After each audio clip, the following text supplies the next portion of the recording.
क्यों हम सुख के पीछे भागते हैं? क्योंकि हम आत्माओं का मूल स्वभाव ही सुख है और पूर्व जन्मों में हमने इतना सुख अनुभव किया है कि जरा भी दुख नहीं सहा जाता। लेकिन संसार की सबसे बड़ी विडंबना यह है कि आज सारे पाप कर्म सुख पाने के लिए ही हो रहे हैं, और उस पर भी बड़ी से बड़ी विडंबना यह है कि जिसे सुख समझ रहे हैं वो सुख है ही नहीं।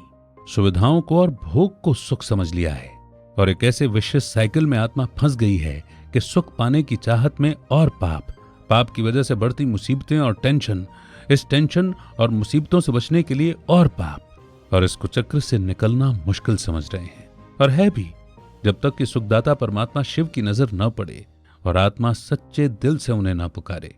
कभी कभी हम गुस्से में आकर भगवान को ही दुख देने का भी दोष मढ़ देते हैं।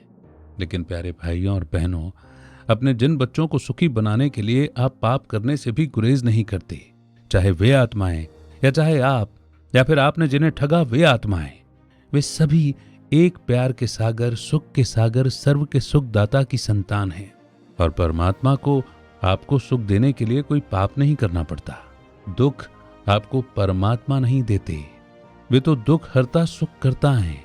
दुख आपको देते हैं काम वासना, क्रोध, लोभ, मोह, अहंकार के वश किए हुए वो पाप कर्म जो फल बनकर आपके जीवन में बीमारी, दुर्घटना या किसी भी दुख के रूप में आए हैं। परमात्मा शिव हर एक को, चाहे किसी ने कितने भी पाप क्यों न किए हों, सही रीति याद करने पर सुख ही देते हैं।